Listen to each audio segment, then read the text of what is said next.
Bulletin में सबसे पहले आपको खबर दें, वफाकी काबीना ने 27वीं आईनी तरमीम की मंजूरी दे दी है। वजीर कानून आजम नज़ीर तारड़ का कहना है कि आईनी अदालत के क़याम पर इत्तफाक हो गया है। 27वीं तरमीम का बिल सेनेट में पेश करने जा रहे हैं। आर्टिकल 243 में फौज की कमान से मुतालिक तरमीम का मामला बहुत अहम है। 27वीं तरमीम की तमाम शिकों पर इत्तफाक राय के लिए तरमीमी बिल मुश्तरका कमेटी में पेश कर इसमें बहस की जाएगी।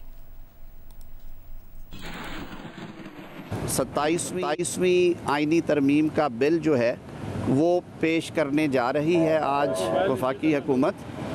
सेनेट ऑफ पाकिस्तान में ये बिल जो है वो पेश किया जाएगा और उसके बाद इस बिल को एक जॉइंट कमेटी के सुपुर्द करने की ख्वाहिश का इजहार किया गया है। जो चार्टर ऑफ डेमोक्रेसी में एक पुराना फ़ैसला था और वादा था कौम के साथ, एक आईनी अदालत के क़याम का, उस पर इत्तफाक राय हुआ है। जो जजेस ट्रांसफ़र है वो जुडिशल कमीशन ऑफ पाकिस्तान के सुपुर्द की जाए। उसमें ये इजाफ़ा किया गया है कि जिस हाई कोर्ट से जज साहब की ट्रांसफ़र होना है या वो ख्वाहिशमंद हैं और जिस हाई कोर्ट में उन्हें भिजवाना है या वो जाना चाह रहे हैं, उन दोनों हाई कोर्ट्स के चीफ़ जस्टिस साहिबान भी उस अमल का हिस्सा होंगे, उस मीटिंग का हिस्सा होंगे। हालिया पाक भारत कशीदगी और जंग ने भी हमें बहुत सारे सबक सिखाए हैं। जो अपॉइंटमेंट्स हैं उनके तरीक़ाकार को, और जो कुछ ओहदे हैं जो कि पहले आर्मी एक्ट में थे लेकिन 73 के आइन के वक्त उनका ज़िक्र नहीं हो सका, जिसमें एक ओहदा फील्ड मार्शल का है। इसी तरह दुनिया में रवाजन एयर चीफ़ के लिए और नेवल चीफ़ के लिए भी इसके पैरेलल ओहदे मौजूद हैं और ये तजवीज़ दी गई है कि ये जो एज़ाज़ आप नेशनल हीरोज़ को इन एज़ाज़ात से नवाजते हैं, ये एक रैंक के साथ साथ एक सेरेमोनियल टाइटल भी है। तो ये आया उनके साथ ताहयात रहना चाहिए। वफाकी काबीना से मंजूरी के बाद 27वीं आईनी तरमीम पर बहस के लिए सेनेट का इजलास कुछ देर में शुरू होगा। इजलास कल इतवार के रोज़ भी जारी रहने का इम्कान है। ज़राए के मुताबिक सेनेट की जानिब से आईनी तरमीम पीर को मंजूर किए जाने का इम्कान है।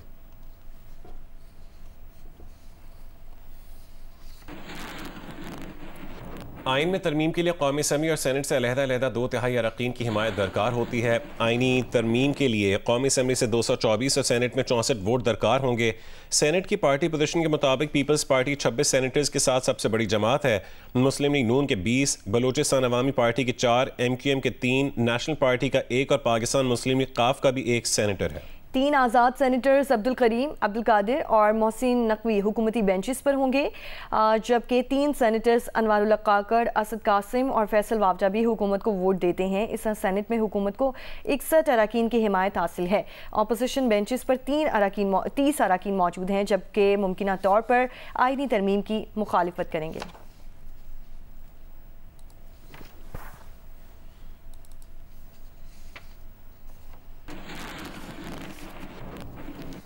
बिलावल भुट्टो जरदारी ने कहा है कि आइन के आर्टिकल 243 में तरमीम पर हुकूमत की हिमायत करेंगे। आइनी अदालत के हक में भी हैं, मगर दोहरी शहरियत, इलेक्शन कमीशन और दीगर मामलात पर हमारी पार्टी में इत्तफाक नहीं हो सका, इसलिए 27वीं आइनी तरमीम की बकाया निकात की हिमायत नहीं कर सकते। कराची में पार्टी के सेंट्रल एग्जीक्यूटिव कमेटी के इजलास के बाद गुफ्तगू करते हुए उन्होंने कहा कि NFC को आइन जो तहफ़्फ़ुज़ देता है हम उसके हक में हैं। NFC के तहत सूबों के शेयर बढ़ सकते हैं, कम नहीं किए जा सकते। अगर 243 का नुकसान सिविलियन सुप्रीमेसी को हो रहा होता, जमहूरियत को हो रहा होता, तो मैं खुद मुखालफत कर रहा होता। मैं इसलिए इसका हमायत कर रहा हूँ कि ये इन चीज़ों को नुकसान नहीं पहुँचा रहे हैं। जो फैसले हुकूमत ने लिए जंग जीतने के बाद, जो रिस्पेक्ट पाकिस्तान को मिला है, अब वो आइनी और कानूनी कवर दिया जा रहा है और उसको पाकिस्तान पीपल्स पार्टी खुल के हमायत कर रही है।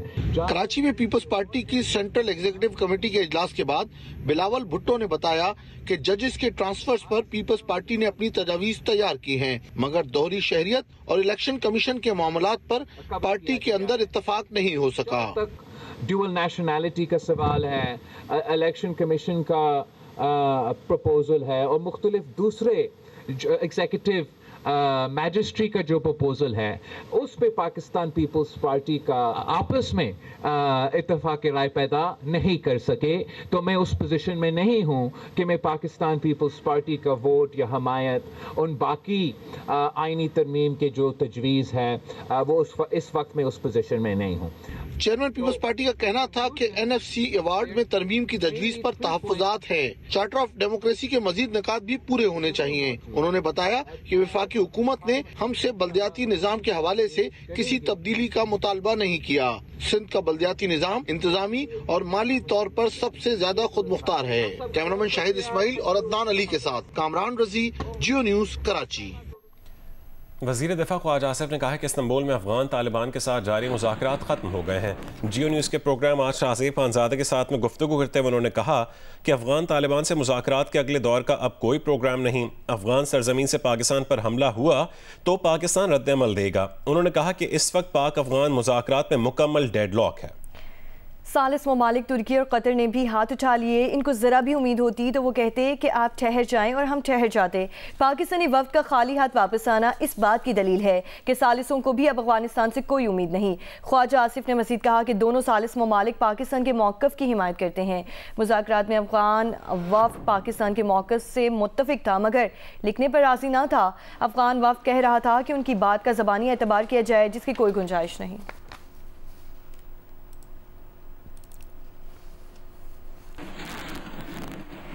और पाक अफगान कशीदगी के बाद चमन में बाब-ए-दोस्ती, खैबर में तोरखम, शिमाली वज़ीरिस्तान में गुलाम खान, जनूबी वज़ीरिस्तान अंगूरजा और कुरम में खरलाची बॉर्डर 28वें रोज़ भी बंद है। चमन में बाब-ए-दोस्ती से हर किस्म की तिजारत और वीज़ा ट्रैवलिंग आज भी मुअत्तल है। लीव हुकाम के मुताबिक सिंध, पंजाब और बलूचिस्तान में गैर कानूनी मुकीम अफगान बाशिंदों की बाब-ए-दोस्ती से इनखला जारी है। डिप्टी कमिश्नर खैबर के मुताबिक ज़िला खैबर में तोरखम सरहदी गुजरगाह से मुल्क में गैर कानूनी रहायश पजीर अफगान शहरियों को बेदखल करने का सिलसिला जारी है। ताहम सरहदी गुजरगाह तिजारत और पैदल आमदोरफ्त के लिए बदस्तूर ताहुक्म सानी बंद रहेगी। जनूबी वज़ीरिस्तान में अंगूर अड्डा, शिमाली वज़ीरिस्तान में गुलाम खान, कुरम में खरलाची सरहदें भी बदस्तूर बंद हैं जिससे दोनों जानिब के अवाम मुश्किलात का शिकार हैं।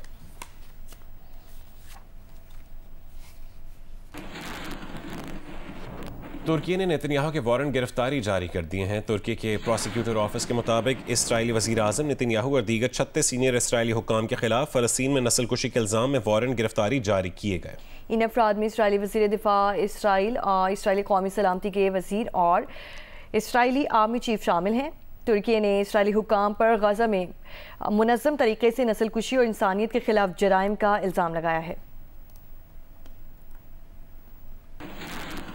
वज़ीर आज़म शहबाज शरीफ की ज़ेर सदारत वफाकी काबीना इजलास का एलामिया जारी कर दिया गया। एलामिया के मुताबिक वफाकी काबीना ने 27वीं आईनी तरमीम के मुसविदे की मंजूरी दे दी है। मज़ीद तफसील जानेंगे जियो न्यूज़ के नुमाइंदे हैदर शराजी से। हैदर, ये बताएगा कि आईनी मुसविदे में क्या क्या शामिल है?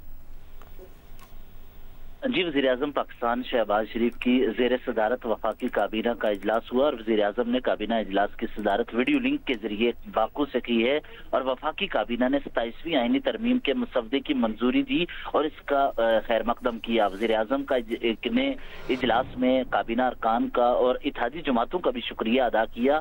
काबीना की मंजूरी के बाद वज़ीर आज़म की हदायत पर वज़ीर कानून और इंसाफ ने इस मीडिया की तरमीम के हवाले से खदोखाल से मीडिया को आगाह भी किया और वफाकी काबीना के इस इजलास में 27वीं आईनी तरमीम के मसवदे की मंजूरी दी गई है, जिसके बाद अब इसे सबसे पहले सेनेट और फिर कौमी असेंबली में पेश किया जाएगा। जबकि आजम नजीर तारा ने काबीना इजलास के बाद गुफ्तगू करते हुए कहा कि इसके लिए स्पेशल कमेटी बनाई जा रही है जिसमें इसको पहले शामिल किया जाएगा, जिसमें भी अगर कुछ नुकात में कुछ इख्तलाफात पैदा होते हैं या उसको हल तलब कुछ मामलात हैं तो उन हल तलब मामलात के बाद इसको आगे बढ़ाया जाएगा। जी, बहुत शुक्रिया। हैदर शराजी हमारे साथ मौजूद थे।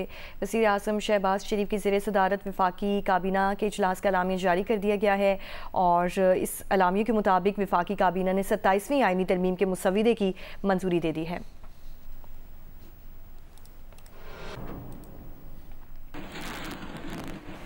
आपको खबर दें, जिला खैबर में दस्ती बम फटने से 3 अफराद जहां बहक हो गए हैं। पुलिस के मुताबिक वाक़या इलाका नाला में पेश आया जहां एक शख्स के हुजरे में दस्ती बम फटने से 3 अफराद जहां बहक हो गए। पुलिस का कहना है कि वाक़ये की तहक़ीक़ात शुरू कर दी गई।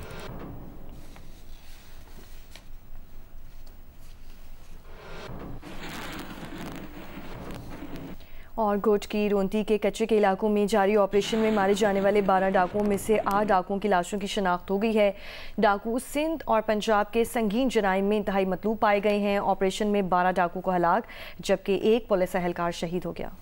DIG Sukkur range captain retired Faisal Abdullah Chachar के मुताबिक मारे जाने वाले डाकुओं में सोबो उर्फ गोनोशर 13 संगीन मुकदमात में मतलूब और मुतादिद पुलिस एहलकारों की शहादत में मुलव्विस था।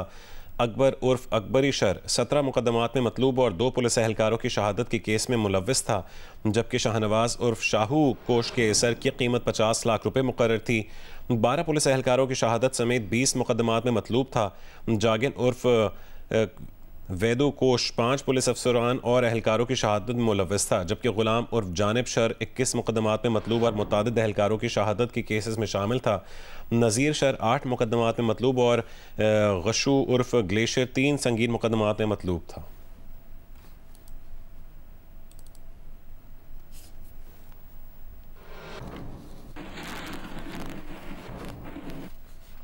10वीं थल जीप रैली की स्टॉक कैटेगरी में खातून रेसर अम्बरीन फराज और उनकी बेटी भी हिस्सा ले रही हैं। उनके साथ मौजूद हैं GA न्यूज़ के नुमाइंदे मोहम्मद अदनान मुश्तबा, उनसे तफसीलात लेते हैं।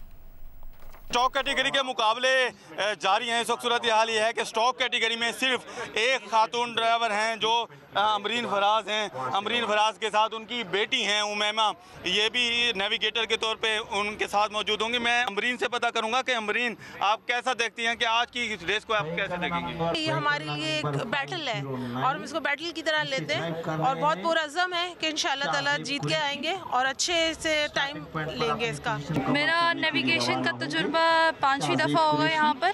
चोलिस्तान में मैंने वैसे किया था 140 किलोमीटर, इसके बाद मैं लगातार करती आ रही हूँ। होपफुली इंशाल्लाह मैं अपनी लेटेस्ट टेक्नोलॉजी की मदद से जो स्पार्क को साथ कर रही हूँ मैं वो उनसे मदद लेते हुए टाइमिंग अच्छी लिख। आप गाड़ी देखें, ये आज स्टॉक कैटेगरी के लिए ये गाड़ी रवाना होगी इनकी जी। जंग और जियो के इश्तराक से arts council of Pakistan Karachi में जारी वर्ल्ड कल्चर फेस्टिवल में आज वर्कशॉप, फिल्म स्क्रीनिंग और थिएटर का एहतमाम किया गया है। अपडेट करेंगी उनीबा ज़मीर शाह। वर्ल्ड कल्चर फेस्टिवल आज अपने 9वें रोज़ में दाखिल हो चुका है। जंग और जियो के इश्तराक से जारी इस वर्ल्ड कल्चर फेस्टिवल को सकाफ़ती सिफारतकारी का एक बहुत ही अहम इवेंट करार दिया जा रहा है, क्योंकि इसमें 142 ममालिक से 1000 से ज़ायद फ़नकार हिस्सा ले रहे हैं, जो बहुत सी यादें यहाँ से समेट कर अपने मुल्क वापस जाएंगे। और ये यादें होंगी मोहब्बत की, अमन की, दोस्ती की और मेहमान नवाजी की। आज भी बहुत सी सरगर्मियों का अहतमाम किया गया है। आज दोपहर 2 बजे कोलंबिया के डांसर क्योना कॉलफॉक की डांस वर्कशॉप होगी, जिसमें रक़्स से दिलचस्पी रखने वालों के लिए बहुत कुछ सीखने को होगा। आज शाम 4 बजे पाकिस्तानी फ़िल्म लव गुरु की फ़िल्म स्क्रीनिंग की जाएगी, जबकि शाम 7 बजे अमेरिकन थिएटर ग्रुप की जानिब से एक पुरस्कार थिएटर प्ले पेश किया जाएगा। ये 39 रोज़ा वर्ल्ड कल्चर फेस्टिवल है जो 7 दिसंबर तक जारी रहेगा। जी। फैसलाबाद इकबाल स्टेडियम में पाकिस्तान और जनूबी अफ्रीका के दरमियान वनडे सीरीज़ का आखिरी मैच देखने के लिए शायकीन की आमद शुरू हो गई है। शायकीन के जोश व खरोश के बारे में बताएंगे GA न्यूज़ के नुमाइंदे हम्माद अहमद। जी, इकबाल स्टेडियम में पाकिस्तान और जनूबी अफ्रीका के माबैन सीरीज़ का आखिरी मैच देखने के लिए शायकीन की आमद का सिलसिला शुरू हो चुका है और इस वक्त हम इरिगेशन डिपार्टमेंट में यहाँ पर शटल के ज़रिए शायकीन स्टेडियम तक पहुँचेंगे, वहाँ पर मौजूद हैं और यहाँ पर आए शायकीन से आज के मैच के हवाले से उनकी जोश खरोश और उन तवक्कुआत पर बात करेंगे। क्या कहेंगे, एक से बराबर है सीरीज़, आज के मैच के हवाले से क्या तवक्कुआत हैं? इंशाल्लाह ताला पाकिस्तान जीतेगा और साइम अयूब और फ़खर जमान इंशाल्लाह अच्छी ओपनिंग करेंगे और अच्छा टारगेट देंगे। टाइम से ही आप यहाँ पर पहुँचे हैं, किसको सपोर्ट कर रहे हैं? पाकिस्तान को। खिलाड़ी कौन सा है आपका फेवरेट? शाहीन शाफरीदी। शाहीन शाफरीदी को। बेटा मैच देखने आए हैं, किसको सपोर्ट कर रहे हैं और क्या कहेंगे आज के मैच के हवाले से? बाबर आजम को सपोर्ट कर रहे हैं, इंशाल्लाह जीतेंगे भी पाकिस्तान। जी, बाबर आजम इंशाल्लाह ताला 100 करेंगे, सीरीज़ हम विन करेंगे इंशाल्लाह ताला। बहुत पुरजोश हैं, ठीक है जी।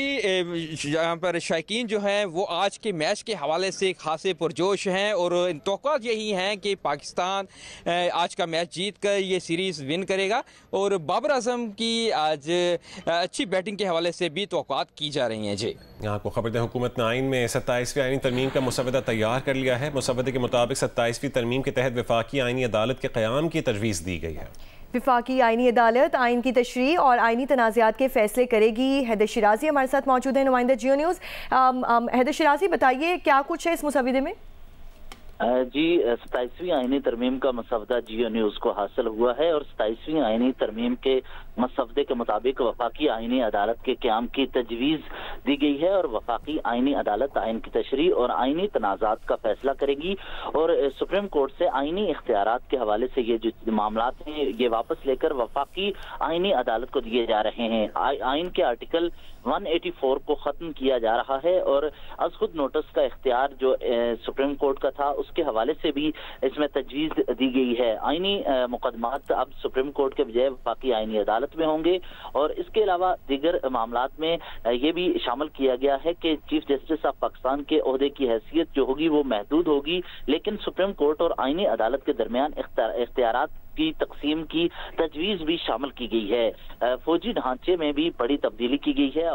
मुसल्लह अफवाज के नज़्म के हवाले से chairman joint chief of staff committee का ओहदा खत्म करते हुए आर्मी चीफ को चीफ ऑफ डिफेंस फोर्सेस का ओहदा देने की तजवीज़ शामिल की गई है। आइनी तरमीम के तहत फील्ड मार्शल और दीगर आला फौजी ओहदों को ताहयात दर्जा हासिल होगा। इसके अलावा 27वीं आइनी तरमीम के जरिए जजों की तकर्री का मामला और इसका तरीकाकार भी बदला जाएगा। जुडिशल कमीशन ऑफ पाकिस्तान में वफाकी आइनी अदालत और सुप्रीम कोर्ट के चीफ जस्टिस दोनों शामिल होंगे और इस हवाले से जो आइनी अदालत है इसके जजेस 2 साल के लिए होंगे और तजवीज़ पेश की गई है इसमें। और इस जुडिशल कमीशन में वफाकी आइनी अदालत और सुप्रीम कोर्ट के चीफ जस्टिस चूंकि दोनों शामिल होंगे और तकर्री में वज़ीर आज़म और सदर का कलीदी किरदार होगा।